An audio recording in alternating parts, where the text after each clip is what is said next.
Assalamualaikum warahmatullahi wabarakatuh. Innal hamdalillah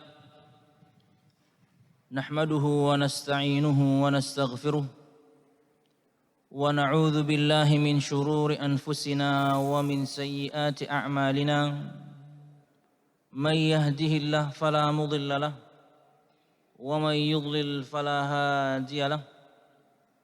Ashhadu an la ilaha illallah wahdahu la syarika lah wa ashhadu anna Muhammadan abduhu wa rasuluh. Qala Allahul Karim, a'udzu billahi minasy syaithanir rajim. Ya ayyuhalladzina amanu taqullaha haqqa tuqatih wa la tamutunna illa wa antum muslimun. يا أيها الناس اتقوا ربكم الذي خلقكم من نفس واحدة وخلق منها زوجها وبث منهما رجالا كثيرا ونساء واتقوا الله الذي تساءلون به والأرحام إن الله كان عليكم رقيبا. يا أيها الذين آمنوا اتقوا الله وقولوا قولا سديدا يصلح لكم أعمالكم ويغفر لكم ذنوبكم ومن يطع الله ورسوله فقد فاز فوزا عظيما. فإن أصدق الحديث كتاب الله وخير الهدي هدي محمد صلى الله عليه وسلم وشر الأمور محدثاتها فإن كل محدثة بدعة wa kullu bid'atin dhalalah wa kullu dhalalatin finnar, amma ba'd. Ikhwati at-talabah rahimakumullah, alhamdulillah, segala puji dan syukur marilah kita haturkan kepada Allah Subhanahu wa ta'ala yang telah memberikan kita kenikmatan yang begitu banyak, dan di antara kenikmatan tersebut adalah diberikannya kesempatan kepada kita untuk belajar dan untuk mengajar. Untuk para ustadz diberikan kesempatan untuk berbagi ilmu, dan untuk para santri kesempatan untuk menuntut ilmu. Dan ini keutamaan yang luar biasa yang Allah berikan kepada sebagian, tidak kepada sebagian yang lain. Maka patut bersyukur kepada Allah Subhanahu wa ta'ala atas nikmat ini, di mana banyak orang mungkin di luar sana yang ingin sekali menyampaikan ilmu tapi tidak memiliki kemampuan. Banyak sekali mungkin orang-orang di luar sana ingin sekali menuntut ilmu seperti antum tapi belum dapat kesempatan. Maka mari bersyukur kepada Allah Subhanahu wa ta'ala atas kesempatan ini. Karena terkadang bahkan banyak manusia, mudahan kita tidak termasuk di dalamnya, yang lupa bersyukur kepada Allah Subhanahu wa ta'ala akan begitu banyak kenikmatan yang Allah Subhanahu wa ta'ala berikan kepada kita.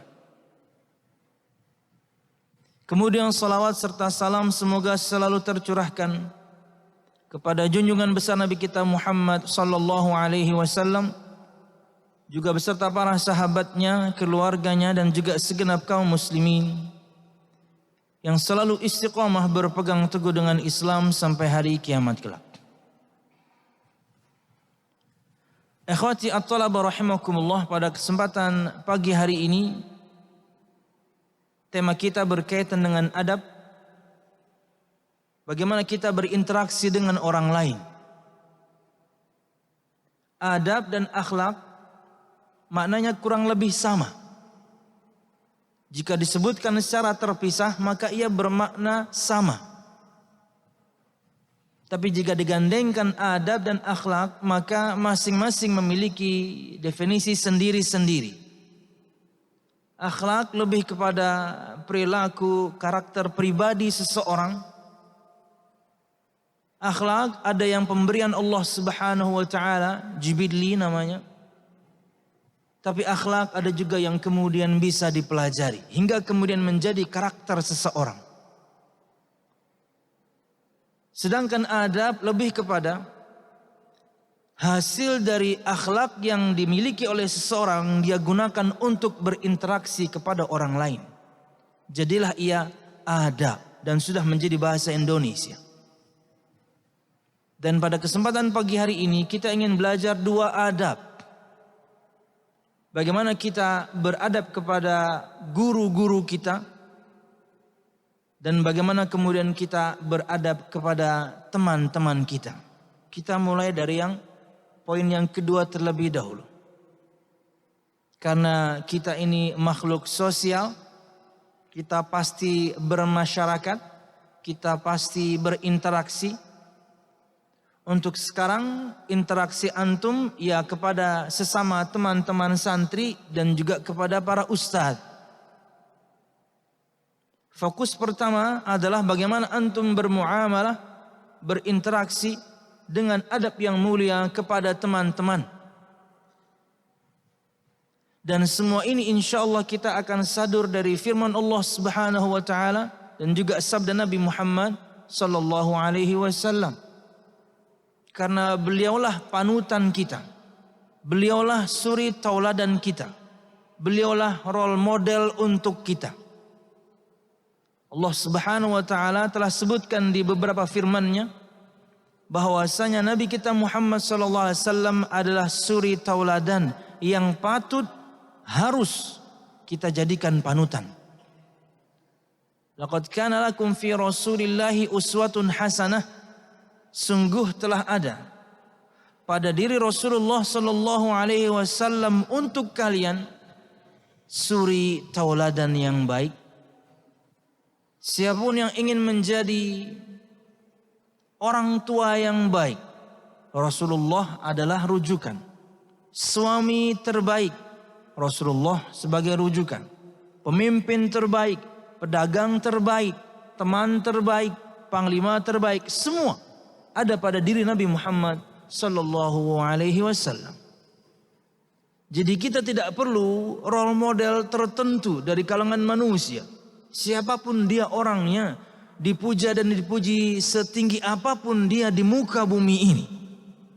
Sebagai seorang muslim kita punya Rasulullah sallallahu alaihi wasallam.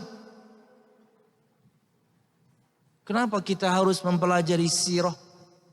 Kenapa kita harus mempelajari syama'il Muhammadiyah? Karena kehidupan Nabi Muhammad sallallahu alaihi wasallam sempurna. Maka kita hanya ingin menjadikan seseorang yang hidupnya sempurna sebagai rujukan, bukan yang lain. Orang yang sempurnalah yang kita jadikan rujukan, yang kita jadikan panutan. Bagaimana kehidupan beliau secara pribadi?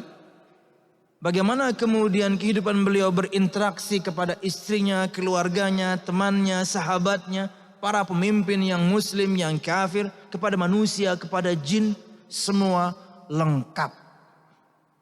Itulah kenapa semua kita harus mempelajari sirah atau perjalanan hidup Nabi Muhammad sallallahu alaihi wasallam. Karena kata Allah Subhanahu wa taala disebutkan dalam surah Al-Ahzab ayat 21. Ayat yang ulun sebutkan tadi di awal, sungguh telah ada pada diri Rasulullah sallallahu alaihi wasallam itu suri tauladan yang baik bagimu. Siapapun di antara kita yang ingin menjadikan seseorang sebagai orang yang dia panuti, orang yang menjadi suri tauladan untuk dia dalam segala hal, maka jadikanlah Nabi Muhammad sallallahu alaihi wasallam suri tauladan untuk dia. Berkaitan dengan generasi, jika kita ingin menjadikan satu generasi sebagai suri tauladan kita, maka para sahabat Nabi Muhammad lah yang menjadi suri tauladan untuk kita. Karena mereka generasi terbaik umat ini. Kata Nabi Muhammad SAW, khairul quruni qarni, thumma alladhina yalunahum, thumma alladhina yalunahum. Sebaik-baik kurun, sebaik-baik generasi itu generasi yang ada pada zamanku. Maksudnya adalah beliau dan para sahabatnya. Kemudian yang berikutnya yaitu tabi'in, kemudian yang berikutnya tabi'ut tabi'in. Ikhwati at-talab rahimakumullah, juga firman Allah Subhanahu wa taala dalam surah Qaf ayat 37 yang artinya adalah sesungguhnya yang pada demikian itu pasti terdapat peringatan bagi orang-orang yang mempunyai hati atau yang menggunakan pendengarannya sedang dia menyaksikan. Artinya, ketika kita mempelajari Nabi kita Muhammad sallallahu alaihi wasallam dengan semua kehidupan beliau sallallahu alaihi wasallam sebagai panutan, harusnya menjadi pengingat untuk kita bahwasanya apapun yang kita ingin lakukan dalam kehidupan dunia ini, jadikanlah Nabi Muhammad SAW sebagai suri tauladan panutan. Apapun yang kita ingin lakukan, ingatlah selalu bahwasanya ada manusia terbaik sejagat raya ini, makhluk paling mulia sejagat raya ini, Nabi Muhammad SAW yang menjadi panutan kita. Dan patut berbangga diri ikhwah, kita ini dilahirkan di tahun ini, kita ini dilahirkan di generasi ini, kita ini dilahirkan menjadi umat Muhammad sallallahu alaihi wasallam. Harus berbangga diri menjadi umat Nabi Muhammad. Ini umat yang terakhir, setelah ini tidak ada lagi. Kata Nabi Muhammad SAW, Nahnul akhirunal awwaluna yawmal qiyamah. Kita memang umat yang terakhir, tapi kita adalah umat yang pertama kali nanti akan memasuki surga Allah Subhanahu wa ta'ala. Keutamaan demi keutamaan untuk Nabi Muhammad SAW dan juga semua kita insya Allah para pengikutnya. Nabi Muhammad ditanya oleh seorang sahabat yang mulia, wahai Rasul, adakah generasi yang baik lagi setelah generasi kami ini? Kami hidup bersamamu, nuntut ilmu langsung kepadamu, berdampingan denganmu dalam kehidupan ini. Apakah ada generasi yang baik lagi nanti setelah kami? Kata Nabi Muhammad SAW, ada. Lalu sahabat ini bertanya, siapa wahai Rasul? Karena dia mengiranya tidak ada lagi yang terbaik sudah setelah para sahabat. Kata Nabi Muhammad, ada. Qaumun ya'tuna min ba'dikum yu'minuna bi walam yarawni. Nanti ada satu kaum datang, mereka datang setelah kalian, mereka beriman kepadaku, tapi mereka tidak pernah melihatku. Siapa? Kita semuanya kaum muslimin. Kita tidak pernah melihat Nabi Muhammad SAW, kecuali mungkin sebagian orang yang imannya luar biasa tinggi hingga dia melihat Nabi Muhammad SAW di dalam mimpinya, karamah untuk dia, kemuliaan untuk dia. Tapi kan tidak terjadi kepada banyak orang. Umumnya kita tidak melihat beliau SAW, tapi kita tahu begitu detail tentang Nabi kita Muhammad SAW melalui periwayatan para sahabat bagaimana beliau SAW. Kita kaum muslimin, generasi yang baik, beriman kita kepada Nabi Muhammad SAW, tapi kita tidak pernah melihat beliau. Dan insya Allah semua kita nanti akan berjumpa dengan beliau di surga Allah kelak. Amin ya rabbal alamin. Kata Nabi Muhammad SAW, "Idza sa'altumullah al-jannah fas'aluhu al-firdaus al-a'la minal jannah." Jika kalian memohon kepada Allah Subhanahu wa taala untuk dimasukkan ke dalam surga, maka mohonlah kepada Allah surga Firdaus. Ia adalah surga yang tertinggi dan Nabi Muhammad ada di sana. Ikhwati at-talab rahimakumullah, masuk pada bahasan berkaitan dengan 5 saya ingin sampaikan. 5 adab yang harus sama-sama di antara kita miliki. Dengannya kemudian kita berinteraksi dengan teman-teman kita, khususnya sama santri. Dan juga bisa antum praktekkan ini bagaimana antum berinteraksi kepada para ustadz, terlepas dari ada adab-adab yang khusus nanti kepada para guru. Yang pertama, di antara adab yang dengannya insya Allah pertemanan antum akan langgeng. Di antara adab yang insya Allah dengannya pertemanan antum akan sampai, bukan cuma sampai lulus, sampai hayat di kandung badan, Antum ketemu di sini mungkin sekian tahun saja.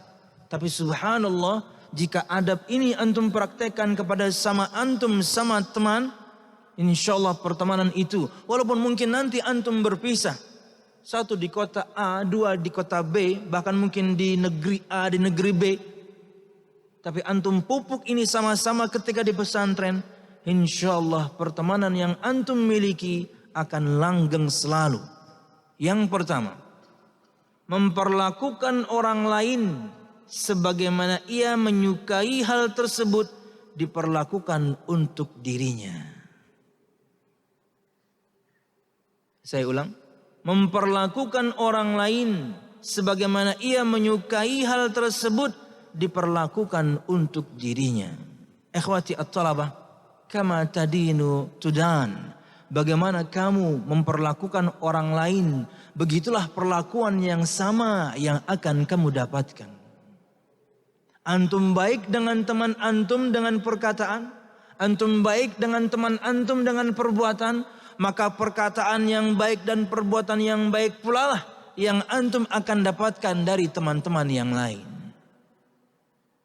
Sebaliknya, perkataan dan perbuatan antum buruk kepada teman-teman yang ada satu pesantren ini atau bahkan mungkin di luar sana, maka perlakuan yang buruklah yang juga antum akan dapatkan. Al jaza'u min jinsil amal, balasan sesuai dengan jenis amalan. Antum memberikan yakni hawa atau atmosfer kebaikan kepada orang lain, hawa itu juga yang antum akan dapatkan dari orang lain. Walaupun biasanya, walaupun terkadang ikhwati fillah rahimakumullah, ketika kita berbuat baik, ada saja orang yang meresponnya kepada kita dengan yang buruk, tapi ini sangat sedikit. Ada kasusnya, kita selalu baik sama orang, perkataan kita baik, perbuatan kita baik, tapi orang tersebut sikapnya kepada kita, perkataannya kepada kita buruk. Itu ada, tapi kan cuma segelintir orang. Karena hukum asalnya ketika kita baik, orang akan baik.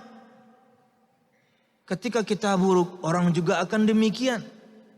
Tapi ada kasusnya, kita sudah baik sama orang, kita mendapatkan darinya tidak lain hanya keburukan. Makanya ikhwah, ketika antum berkata-kata yang baik, ketika antum berbuat dengan perbuatan yang baik, niatkan lillahi ta'ala. Niatkan untuk mendapatkan pahala dari Allah Subhanahu wa taala, bukan ingin mendapatkan imbas atau timbal balik dari orang. Karena antum akan kecewa. Kenapa?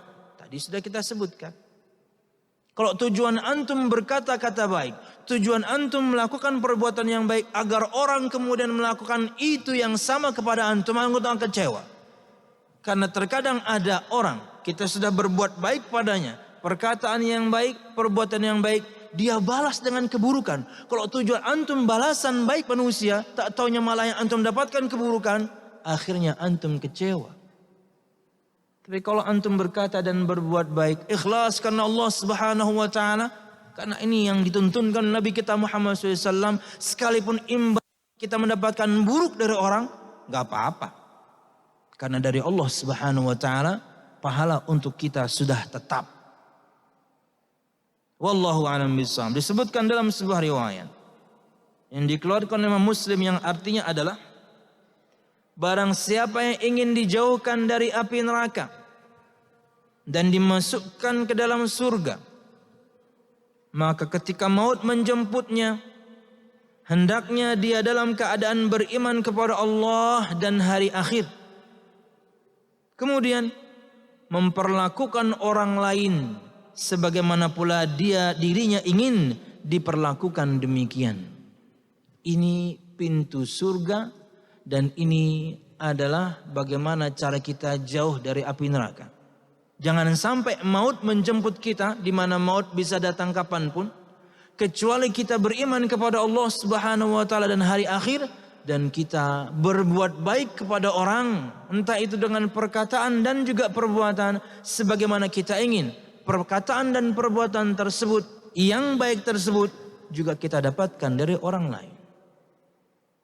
Maka ini adalah adab yang pertama. memperlakukan orang lain sebagaimana ia menyukai hal tersebut diperlakukan untuk dirinya. Dengannya ini juga menjadi pintu surga untuk siapapun di antara kita. 2. Lebih spesifik. Berkata baik atau diam. Inilah adab. Antum miliki ini pada diri antum, insya Allah pertemanan dengan teman-teman antum akan langgeng. Tidaklah antum berkata-kata kecuali perkataan yang baik, dan jika tidak bisa berkata yang baik, diam saja. Berdasarkan sabda Nabi Muhammad SAW, "Man kana yu'minu billahi wal yaumil akhir, falyaqul khairan aw liyasmut." Barang siapa yang beriman kepada Allah dan hari akhir, hendaknya ia berkata-kata yang baik atau diam. Jika kita tidak bisa berkata-kata yang baik kepada teman kita, diam saja sudah. Daripada kemudian muncul dari lisan ini laknat, muncul dari lisan ini perkataan yang buruk. Dan itu bukan sifat seorang muslim secara umum, apalagi kemudian santri. Kata Nabi Muhammad SAW, "Al-muslimu laysa bit-ta'an, wala al-la'an, wala fahish al-badhi."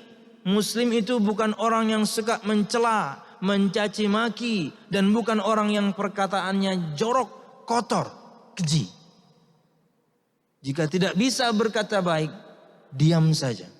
Ini akan menyelamatkan antum. Ikhwati at-talaba rahimakumullah. Dan perkataan yang buruk, lisan yang buruk adalah satu di antara dua sebab terbanyak dengannya seseorang masuk neraka Allah Subhanahu wa taala. Wa hal yakubbun nasu ala manakhirihim ila nari jahannam illa hasaidu alsinatihim aw kama qala. Dan tidaklah seorang tersungkur, nyungsep, masuk ke neraka Allah Subhanahu wa taala kecuali karena buruknya lisan mereka. Betapa banyak karena dosa lisan kemudian seorang masuk neraka Allah Subhanahu wa taala. Janganlah antum menjadi seorang muslim yang nanti di akhirat merugi, bangkrut. Mungkin umur antum akan panjang, kita tidak pernah tahu. Sampai 60 seperti standar umur umat Nabi Muhammad. Mungkin 70, mungkin 80, mungkin 90. Kita tidak pernah tahu. Selama itu antum menjadi orang yang baik, antum menjadi orang yang saleh. Tapi subhanallah, antum pernah zalim kepada orang lain dengan lisan yang antum miliki. Antum pernah memfitnah, antum pernah menghibah, menggunjing, antum pernah merendahkan orang lain, menghancurkan harkat martabat orang lain, semuanya hanya dengan lisan. Dengan perkataan antum na'udzubillah misalnya, hancur rumah tangga orang, hancur kehidupan orang, hancur kemudian semua yang dia miliki dalam kehidupannya. Gara-gara fitnah yang kita buat, gara-gara ghibah yang kita sebarkan, gara-gara dusta yang kita sampaikan. Oh, seseorang akan bangkrut nanti di hari kiamat. Karena semua amal kebaikan, pahala dari semua amal kebaikan yang dia miliki semasa dia hidup, katakanlah sampai 90 tahun, akan ditransfer, akan diberikan kepada orang-orang yang pernah dia zalimi. Dan jangan menjadi orang yang demikian gara-gara kita tidak bisa menjaga lisan. Disebutkan dalam satu quote bahasa Arab, likulli ina'in bima fihi yandahu. Setiap ketel akan mengeluarkan isinya. Perkataan yang keluar dari lisan kita itu adalah isi hati ini. Makanya disebutkan dalam quote tadi, setiap ketel akan mengeluarkan isinya. Maksudnya jika isi ketel tersebut air putih, ya pasti yang keluar air putih. Susu, ya susu. Kopi, ya kopi. Comberan, ya comberan. Perkataan seorang itu cerminan isi hatinya. Baik perkataannya, itulah isi hatinya. Buruk perkataannya, itulah isi hatinya. Dan suatu saat kelak antum akan menjadi seorang da'i, seorang mubaligh, seorang pendakwah. Maka jangan kotori lisan ini karena antum melatihnya ketika di pesantren dengan perkataan yang buruk. Antum melatihnya itu sekarang. Berkata-kata baiknya itu sekarang. Berinteraksi yang baik dengan teman itu sekarang pastinya. Praktek nyatanya nanti ketika antum sudah keluar. Apalagi antum sudah kemudian berdakwah ke sana kemari. Apalagi antum subhanallah untuk orang-orang awam akan menjadi panutannya. Dia belum tahu bahwasanya Rasulullah yang nomor 1 jadi panutan. Yang terdekat yang dia ingin lihat. Ustadznya, syekhnya, gurunya. Buruk perkataan kita apalagi di majelis ilmu. Terkadang sebagian orang pendakwah di majelis ilmu, di masjid, di rumah, di antara rumah-rumah Allah Subhanahu wa taala. Bohong isinya, bercanda tapi dusta. Belum lagi kemudian candanya dengan perkataan yang jorok, porno. Di masjid. Di luar masjid saja kita tidak lakukan. Apalagi di masjid, apalagi Anda panutan orang. Apa yang didapatkan oleh orang kemudian kalau perkataan kita seperti itu? Kitanya, ustadznya, syekhnya, habibnya, tuan gurunya, jorok perkataannya, porno perkataannya. Memberikan jokes, candaan, boleh. Kemarin fulan ngasih saya coklat, saya kasih juga. Bagaimana Anda ingin diperlakukan, itulah yang harus Anda lakukan kepada orang. Tentunya ini keluar dari bahasan kita. Hai segenap manusia, sebarkanlah salam. Sambunglah tali silaturahim. Berikanlah makanan. Salatlah di malam hari ketika orang lain sedang tidur. Salat tahajud. Niscaya kalian masuk surga Allah Subhanahu wa taala dengan salam kesejahteraan selamat. Bayangkan, ini di antara amalan ringan berpahala besar. Menebar salam. Sekaligus campur dengan poin yang sebelumnya tadi, senyum. Jangan kemudian kita salam tapi datar. Assalamualaikum. Enggak juga, jangan gitu juga. Senyumlah. Kepada orang yang kita kenal dan tidak kita kenal, kita menyampaikan salam. Kalau antum sekarang dengan jumlah seperti ini, insya Allah akan bisa saling kenal satu sama lain. Nanti suatu saat santrinya sudah ribuan, 2.000-an, waduh, bisa nggak saling kenal tuh. Tapi apakah kemudian tidak menyampaikan salam? Sampaikan. Sampaikan salam kata Nabi Muhammad SAW. Ila man arafta wa man lam ta'rif. Kepada orang yang kamu kenal. Ini teman sekelas nih. Wa man lam ta'rif. Dan yang tidak kamu kenal. Wah ini kayaknya kakak kelas 2 tahun di atas saya nih. Tetap salam. Apalagi semuanya adalah santri. Menyampaikan salam itu kepada yang kita kenal dan yang tidak. Selama tentunya kita sudah memiliki keyakinan yang kuat. Orang ini muslim.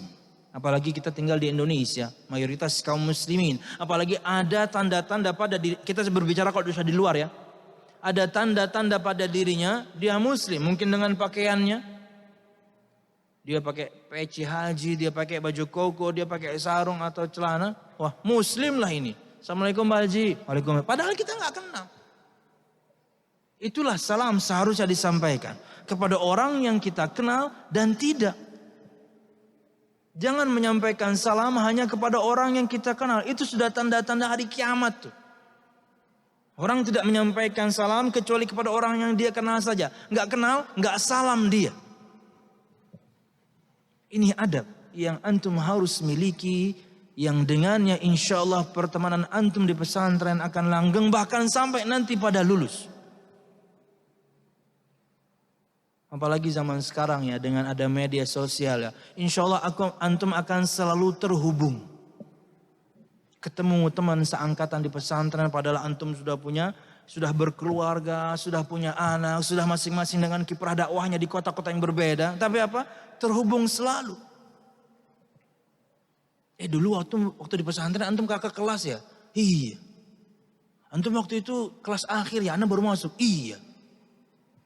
Terhubung selalu. Kapan memupuknya itu? Semuanya ketika antum sekarang di pesantren. Dan yang terakhir,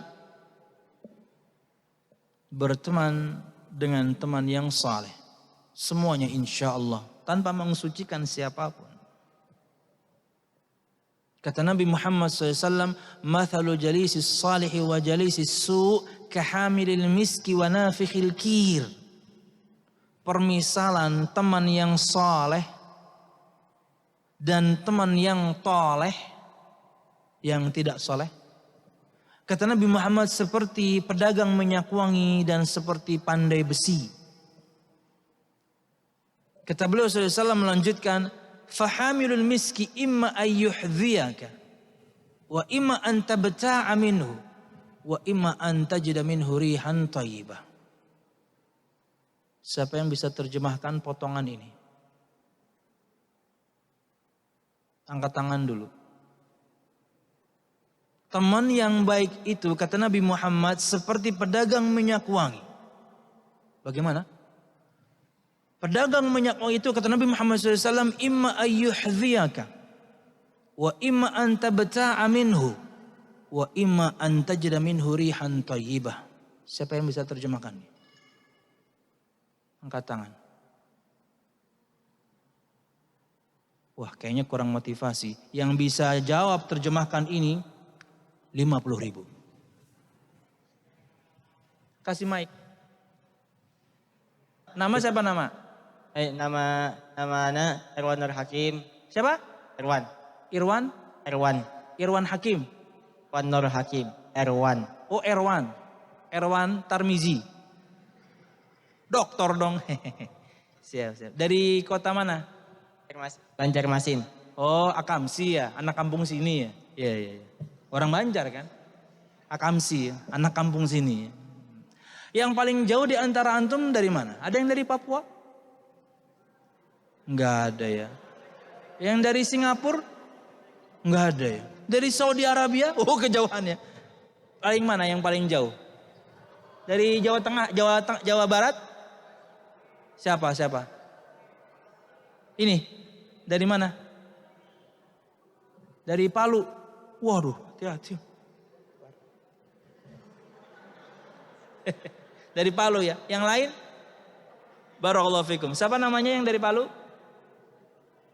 Fawaz. Barakallahu fikum. Anak baru?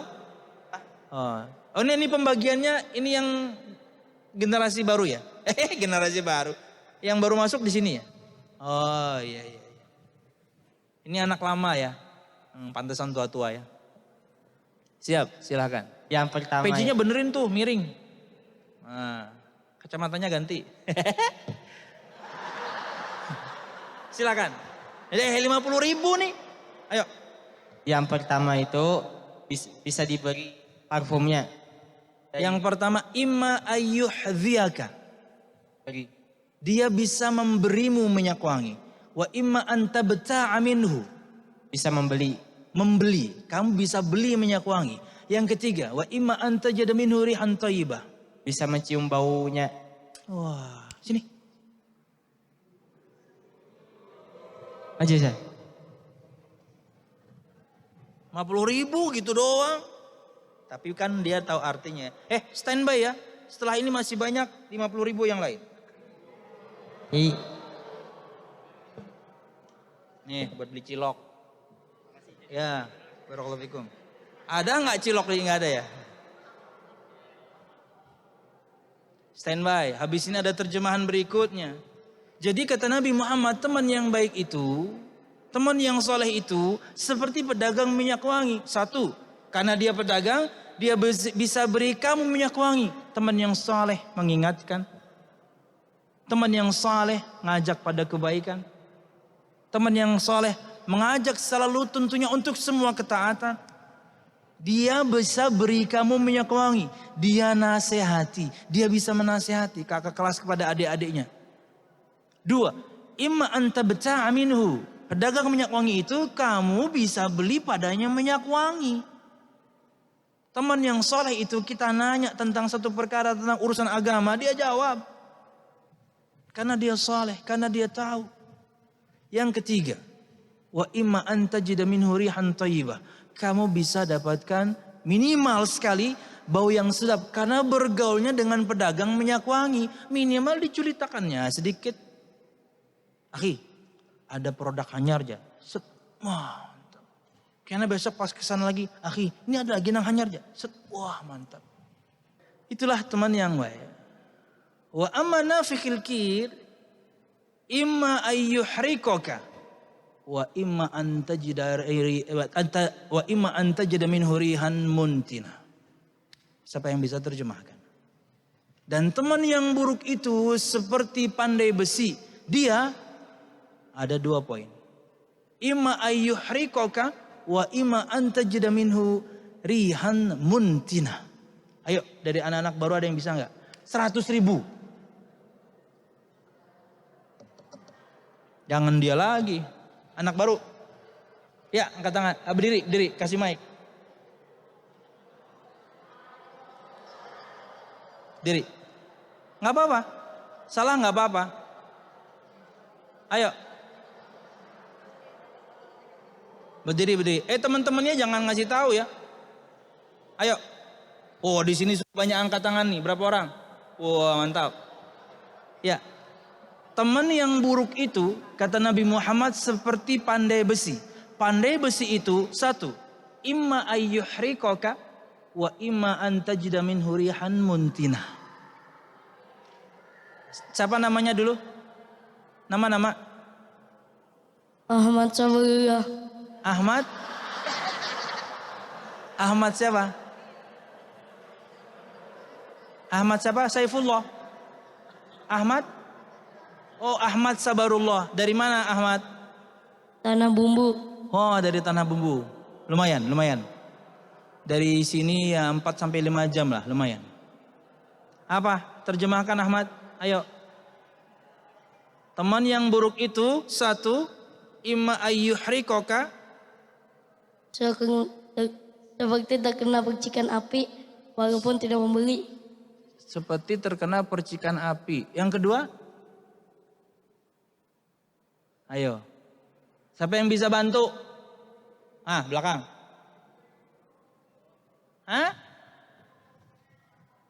Nggak kedengeran, kasih mic.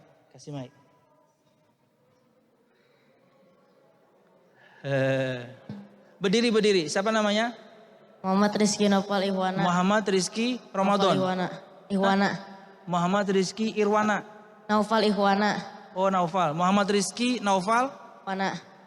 Apa? Bisa Irwana ya. Ya udah, Muhammad Rizky. Silakan. mencium bau besi. Tercium bau besinya. Tercium bau besinya. Kurang tepat ya, tapi hampir ya. Silakan duduk ya. Udah tadi Irwan sudah. Jangan itu anak pinter jangan.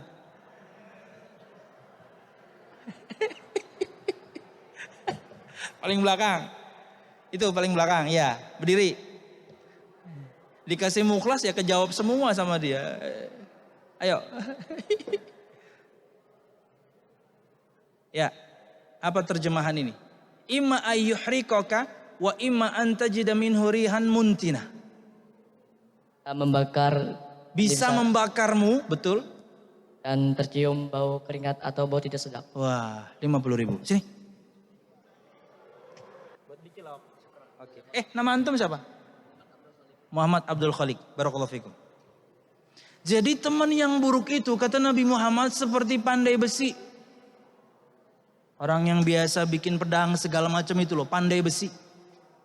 Pandai besi itu 1, dia bisa membakarmu. Teman yang buruk itu bisa membakarmu. Diajaknya kamu kepada kemaksiatan. Tidak dapatkan kamu darinya kecuali keburukan. Itu teman yang buruk. Pinter-pinter nyari teman yang buruk. Kok di sini insya Allah saleh semua. Amin. Amin. Tanpa mensucikan siapapun. Yang kedua, minimal sekali kamu dapatkan bau yang busuk. Gak enak, bau asap. Padahal mungkin kita nggak terlalu bermasalah. Tapi ketika kita bertemannya dengan orang yang buruk, minimal sekali kita dapat imbas buruknya. Apalagi misalnya antum di umur-umur nanti mau menikah. Wow. Antum berteman dengan teman-teman yang buruk. Begitu maju ke bapak-bapak, biasanya anaknya Pak RT cantik-cantik. Antum datang ke Pak RT. Pak RT, saya ada niat baik Pak RT. Ada apa?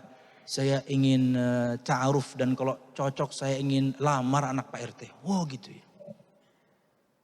Nanti bertemu lagi deh ya. Nanti saya tanya anak saya dulu ya. Kamu santri intan ilmu kan? Iya Pak RT. Saya lulusan terbaik. Masya Allah dari bawah. Akhirnya antum pulang, antum menanti-nanti. Wah Pak RT-nya dia ingin cari info. Bagaimana dia akan berikan anak perempuannya satu-satunya yang paling cantik satu kampung itu. Paling cantik satu kampung. Karena satu kampung laki-laki.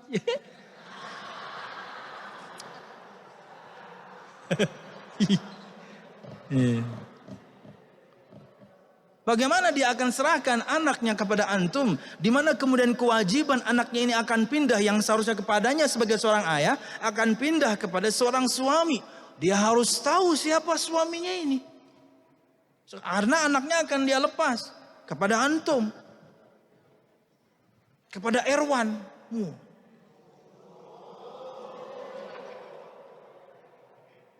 Akhirnya siapa Erwan ini? Wah, langsung bapaknya kemudian menyewa detektif. Tolong cari tahu teman-teman Erwan ini siapa aja.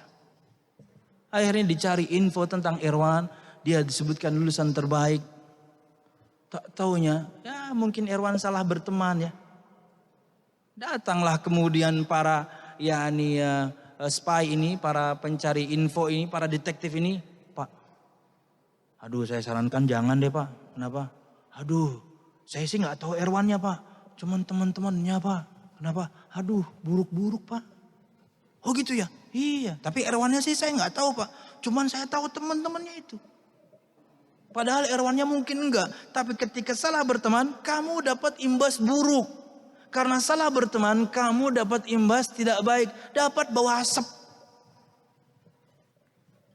Kalau berteman dengan orang soleh, bisa jadi kita tidak sebaik itu. Tapi teman-teman kita orang soleh malah sebaliknya. Misalnya Irwan.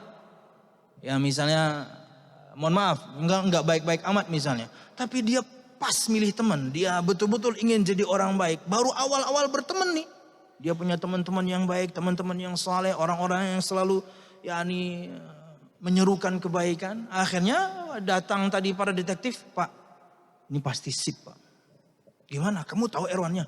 Enggak sih Pak. Saya nggak bisa teliti dia Pak. Cuman saya tahu teman-temannya Pak. Waduh, gini-gini Pak. Maksudnya orang-orang soleh.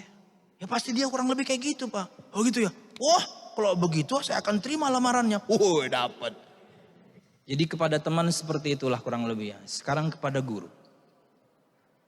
Kepada guru ini mungkin ada beberapa poin.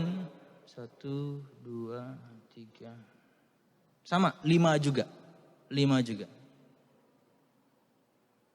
Ikhwah fillah rahimakumullah.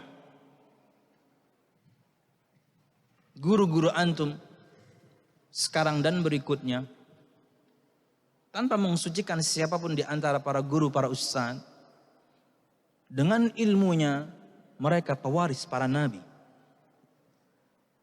Dengan satu poin itu saja cukup untuk membuat antum semuanya harusnya menghormati para guru. Mereka memindah dari firman Allah sabda Nabi Muhammad untuk mencerdaskan agama antum. Agar antum kemudian nanti punya modal yang luar biasa untuk diri antum sendiri, untuk membina rumah tangga, untuk kemudian bertanggung jawab kepada anak-anak antum kelak. Dari mana? dari guru antum sekarang. Satu alasan itu saja cukup seharusnya membuat antum menghormati mereka. Karena mereka para pewaris. Mereka tidak mewariskan dinar dan dirham. Mereka tidak memberi rupiah. Tapi mereka memberikan yang lebih dahsyat daripada itu, ilmu agama. Dengannya antum menjadi laki-laki yang luar biasa. Anak pesantren pasti punya kemapanan yang lebih dibandingkan yang lain. Kekuatan yang lebih dibandingkan yang lain. Karena terpaan ketika mereka semuanya di pesantren. Ikhwah at-thalaba rahimakumullah, dengan satu alasan itu saja cukup membuat antum seharusnya menghormati mereka, yaitu guru-guru antum, yaitu para ustadz. Termasuk juga di antaranya para musyrif. Karena ini nanti akan berimbas kepada ilmu yang antum dapatkan.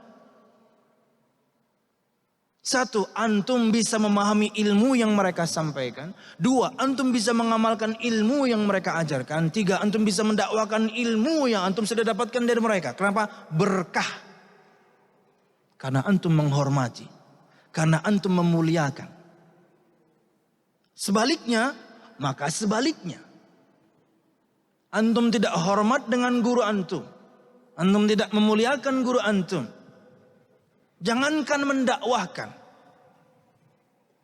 Atau kemudian mengamalkan yang mereka sampaikan. Faham aja mungkin antum enggak. Ya, karena tidak ada keberkahan pada diri kita. Kenapa? Kita tidak menghormati mereka. Selama antum menghormati para ustadz, para guru. Dengan ilmu yang mereka sampaikan. Satu, antum akan mudah faham. Dua, antum akan mudah mengamalkan. Tiga, antum akan mudah untuk mendakwahkannya nanti. Kenapa? Berkah dari Allah turun kepada antum. Kebaikan yang banyak berkesinambungan. Ini terjadi kepada para ulama zaman dahulu. Hingga kemudian ilmunya sampai sekarang kita pelajari. Contoh. Imam Asy-Syafi'i. Siapa yang tidak kenal?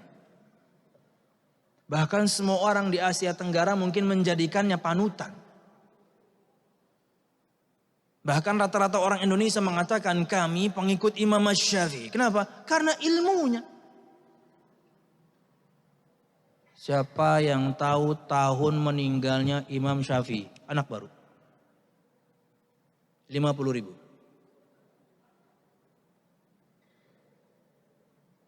Siapa yang tahu tahun meninggalnya Imam Asy-Syafi'i? Cluenya di atas tahun 200. Jadi kalau antum jawab 199 ya salah. Di atas 200. 50.000 belum cukup. 100.000. Anak baru.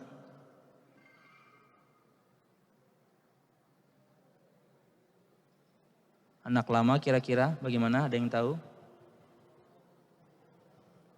Anak lama nih kayaknya nunggu duitnya diangkat ya. Kita hadangnya 150 aja deh. Kapan meninggalnya Imam Asy-Syafi'i?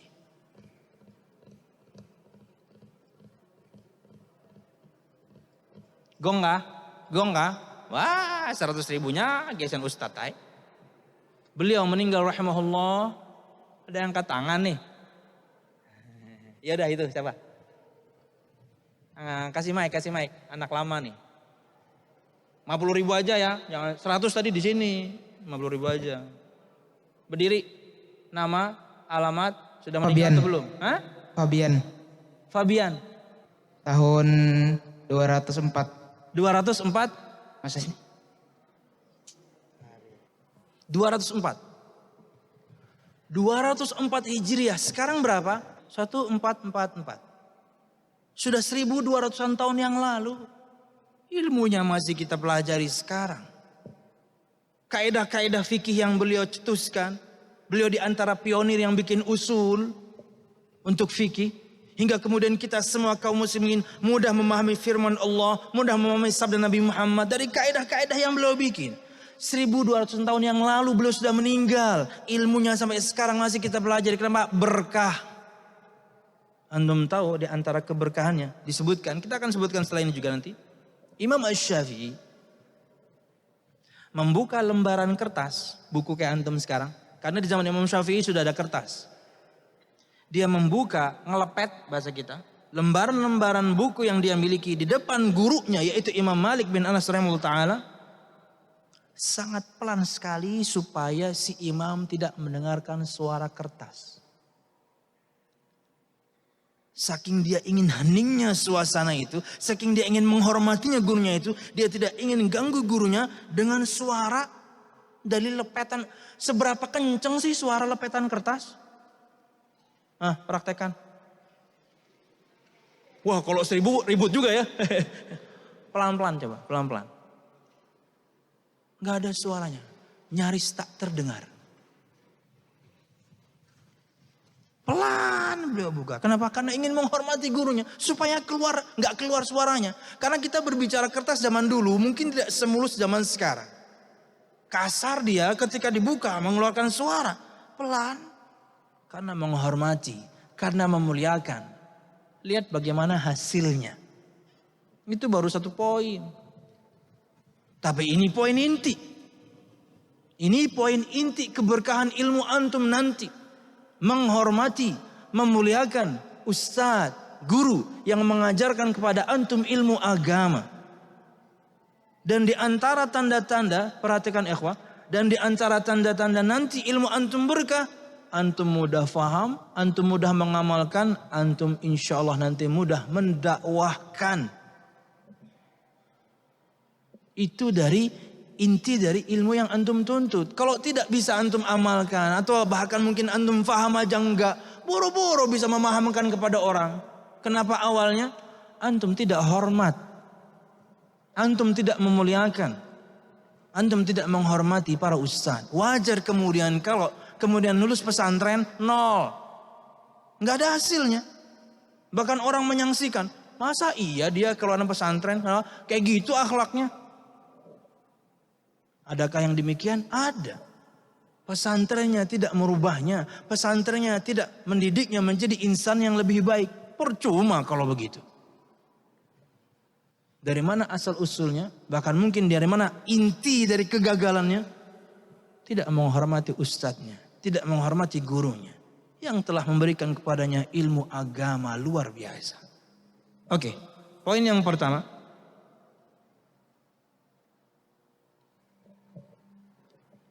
Kepada para ustadz, para guru yang mengajarkan kepada antum ilmu, satu perhatikan adab duduk. Bagaimana uruf masyarakat kita Indonesia yang tersebar di kalangan masyarakat kita Indonesia, bagaimana seharusnya orang itu duduk nuntut ilmu di hadapan gurunya, itulah yang antum praktekkan.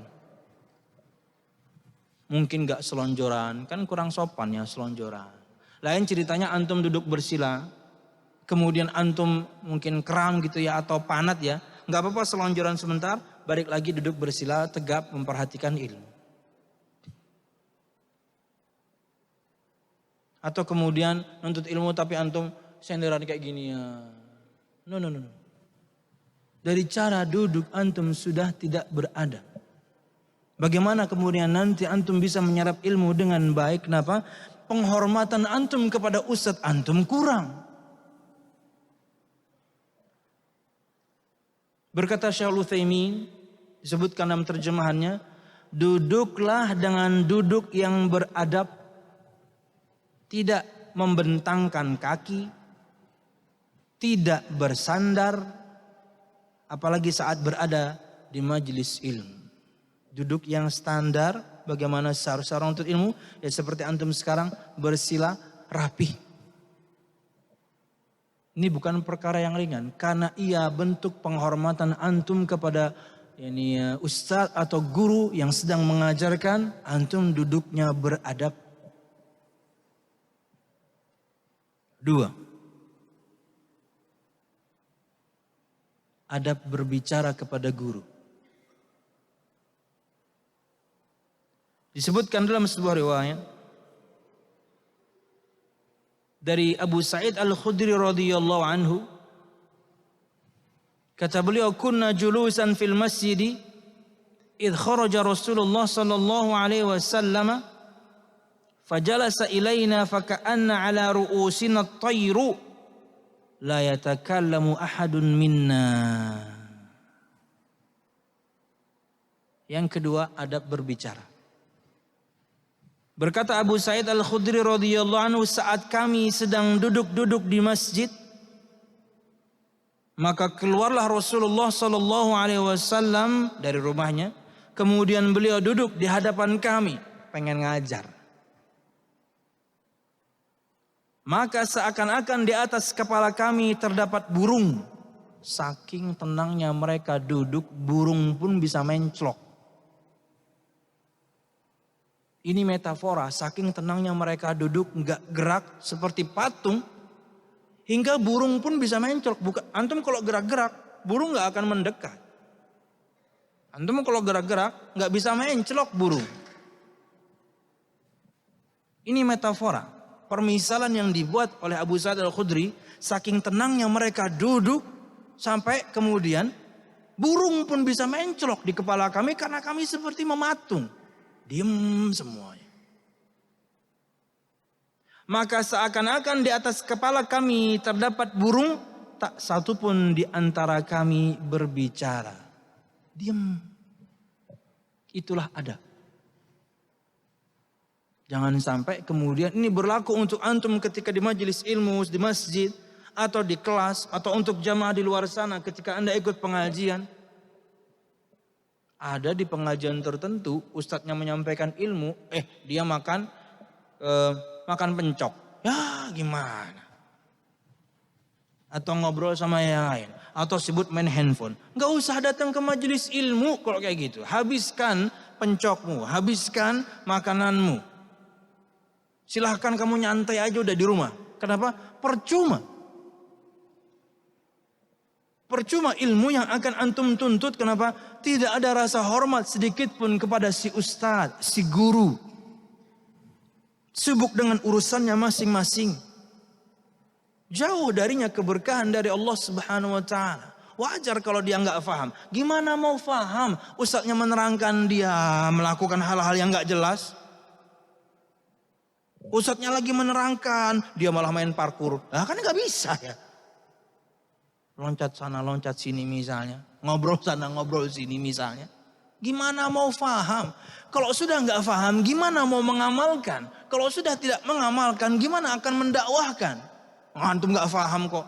Kita ketika ingin berdakwah, yang kita akan dakwahkan kita sudah pahami betul-betul. Akan lebih dahsyat menghujam ke hati manusia kalau kita sudah mempraktekkannya. Berbicara. Adab berbicara. Bagaimana adabnya? Diam dengan tidak berbicara.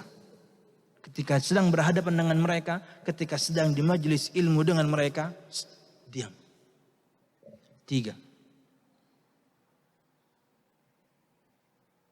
Adab bertanya. Karena bisa jadi, entah itu pelajaran di kelas, entah itu pelajaran di masjid, ada momen di mana antum mungkin kurang paham akan satu tema atau satu poin dan antum ingin menanyakannya. Maka perhatikan, di antara adab penuntut ilmu, adab seorang santri kepada ustadz dan gurunya, dia punya adab ketika bertanya. Apa itu? Minta izin dulu. Tadi duduk yang rapi. 2, adab berbicara dengan tidak berbicara ketika di majelis ilmu. 3, ketika ingin bertanya, jangan lupa minta izin dulu. Ini adab.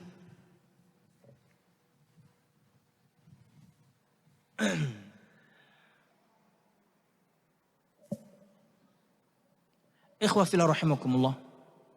Kalau antum baca Al-Quran, di surah Al-Kahfi lebih tepatnya, bagaimana adab yang diajarkan dalam ayat tersebut berkaitan dengan adab bertanya yang dimana diterangkan harus minta izin lebih dulu. Kala itu Nabi Musa dengan Khidir kejadiannya. Antum bisa eksplor masing-masing nanti. Kita sadu dari kejadian tersebut bagaimana Nabi Musa alaihissalam selalu minta izin dulu sebelum bertanya. Bukan langsung nyerocos. Bukan langsung nanya. Sama juga kalau di zaman sekarang gitu ya. Prakteknya mungkin melalui WhatsApp, melalui DM Instagram. Alhamdulillah tentunya sebagian banyak jamaah mereka alhamdulillah punya adab itu.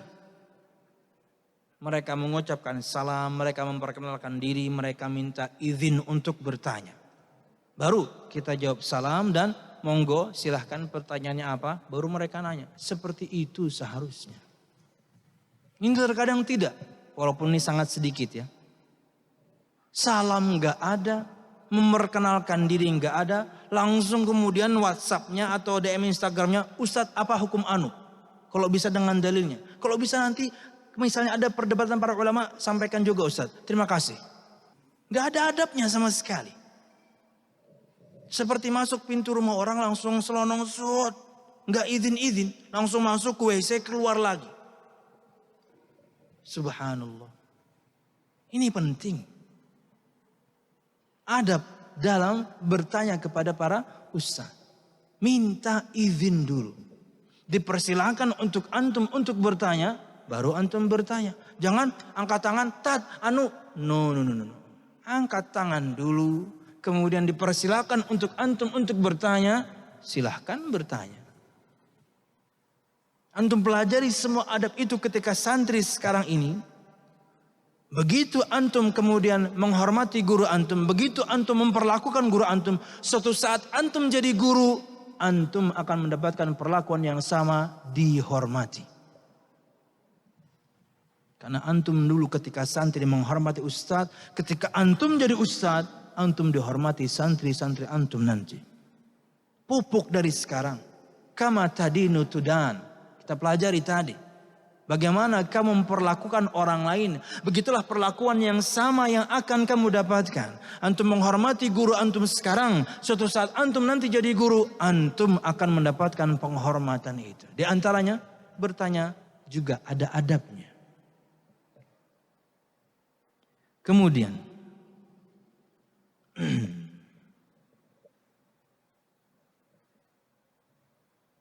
adab dalam mendengarkan pelajaran.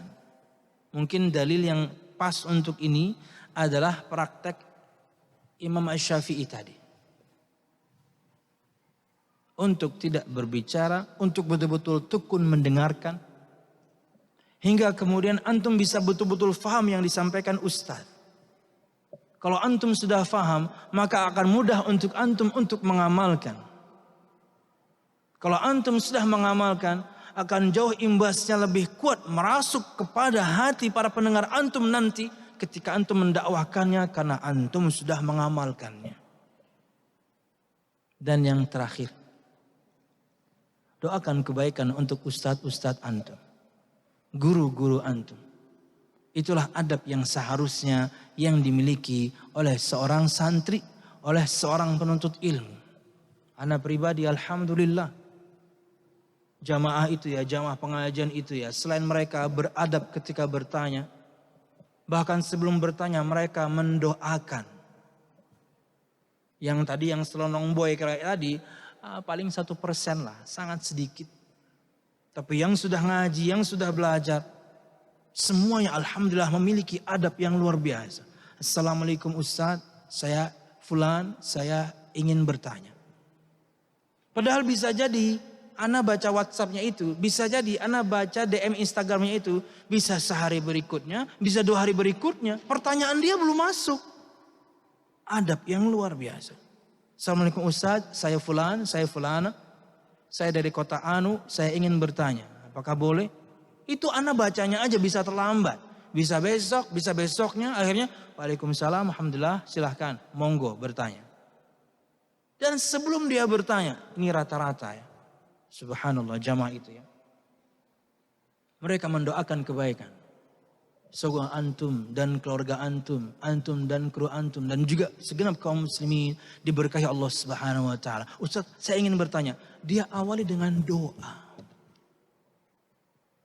Ya. Dan kalau sudah berkaitan dengan doa ini, betul-betul bukan cuma antum kepada ustaz, betul-betul doa antara muslim dan muslim yang lain. Di mana doa yang antum akan panjatkan kepada Allah untuk kebaikan ustaz antum akan berlaku untuk antum nanti. Karena malaikat Allah mengaminkan doa antum. Ya Allah, berikan kemudahan kepada para ustaz kami untuk mengajar kami. Berikan kepada mereka kesabaran ketika mengajar kami. Berikan kepada mereka kemudahan untuk menyampaikan ilmu yang mereka ingin sampaikan. Doa dan doa. Antum panjatkan dalam salat antum, dalam doa-doa antum untuk kebaikan para ustaz dan guru antum. Yang mengaminkan malaikat. Dan mereka mengatakan, walaka bimithlin. Dan kamu juga akan mendapatkan hal yang sama. Yang mengaminkan malaikat, makhluk Allah yang tidak pernah bermaksiat. Doanya pasti makbul. Antum memanjatkan doa kebaikan untuk guru-guru antum suatu saat kelak. Aminan malaikat tersebut berlaku untuk antum semuanya. Mudah untuk antum menyampaikan ilmu. Karena antum dulu pernah mendoakan ustaz antum agar mudah menyampaikan ilmu. Mudah mengamalkan ilmu. Diberikan kesabaran ketika menyampaikan ilmu. Karena santri macam-macam bentuknya.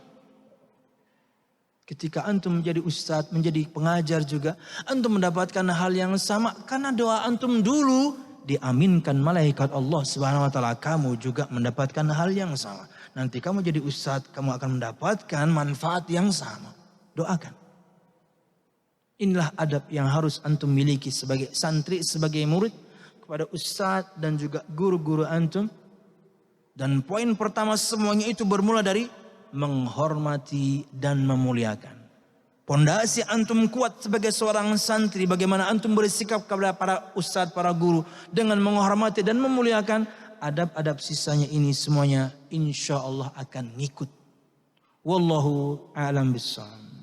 Disebutkan di kalangan salaf menyebutkan, ma shallaitu illa wa da'autu liwalidi wa limasyayikhi jami'an.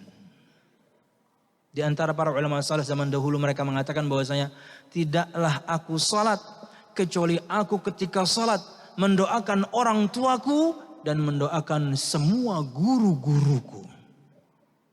Sebutin nama boleh. Ya, spesifik ustadz tertentu boleh. Tapi akan lebih baik mungkin secara umum biar menyeluruh kepada para ustadz, apalagi misalnya tanpa mensucikan antum ya, apalagi antum misalnya anak yang saleh. Doa antum mustajab. Akhirnya ustadz itu mudah menyiapkan materi, mudah menyampaikan ilmu, mudah bersabar ketika mungkin ada yang kurang perhatian misalnya. Kenapa? Doa dari santri-santrinya. Mudah untuknya akhirnya menyampaikan ilmu, mudah untuknya untuk menyampaikan faedah. Muncul kemudian ide-ide tertentu. Ya Allah ilhamkan untuknya menyampaikan faedah berdasarkan doa yang antum panjatkan dan Allah kabulkan. Wallahu a'lam bishawab. Ini yang bisa kita sampaikan ikhwah at-talabah rahimakumullah. Mudah-mudahan bermanfaat, salah dan khilaf ana mohon maaf.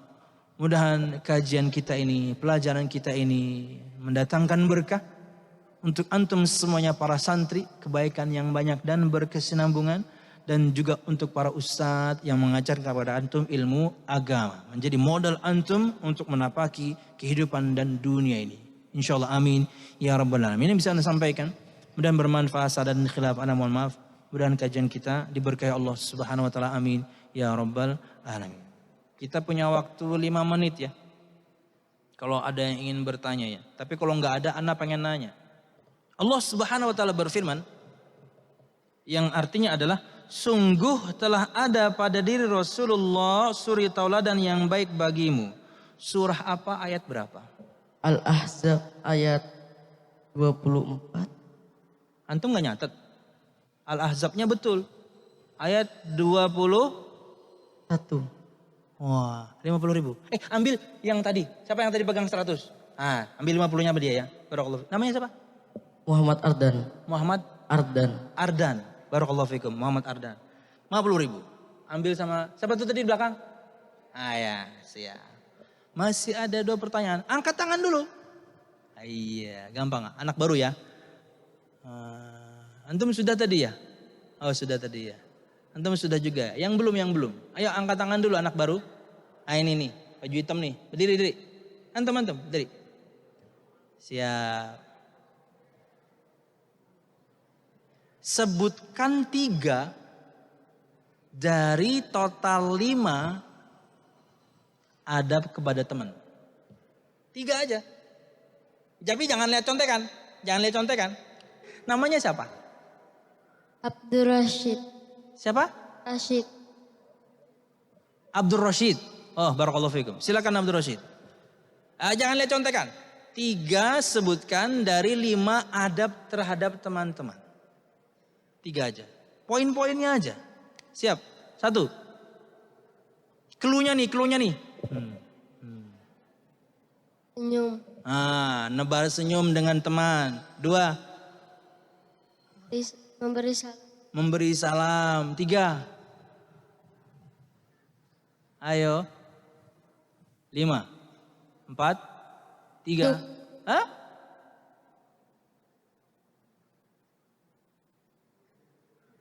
Ayo. 1 lagi. Kita pelajari 5 tadi.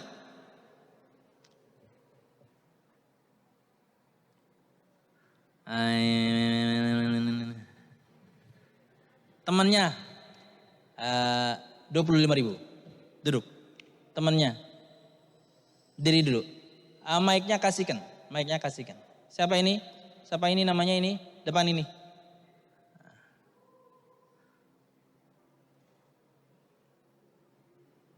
Nama saya Muhammad Fahri Hisham. Siapa? Muhammad Fahri Hisham. Muhammad Fahad. Fahri Hisham. Muhammad Fahad Hisham. Ya. Oh ya. Sebutkan 3 dari total 5 adab kepada guru. Tebarkan salam. Kepada guru. Itu udah Kepada tadi. guru kah? Yang kepada guru, ayo. Ada 5 tadi.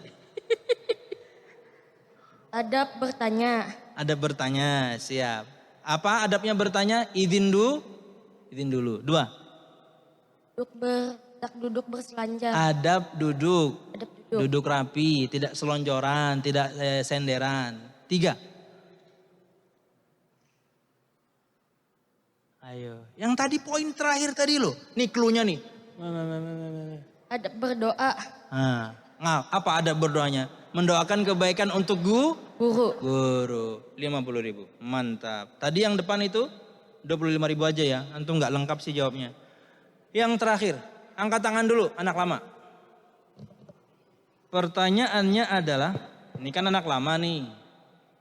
Siapa nama guru Imam Syafi'i? Ada tadi anak sebutin.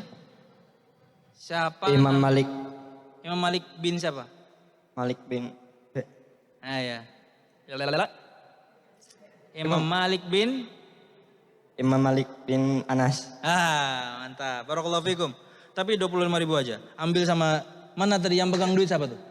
Kasih ya, kakak kelas ya. Salawi ribu ya. Oke, satu lagi terakhir. Angkat tangan dulu. Anak lama aja nih. Anak baru aja deh, anak baru. Itu yang pakai kacamata. Diri. Baju putih. Siap. Diri.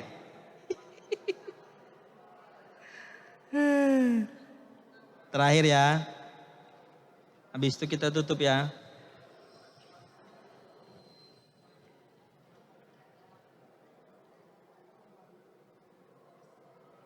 Siap ya. Ana sebutkan matan hadis bahasa Arab.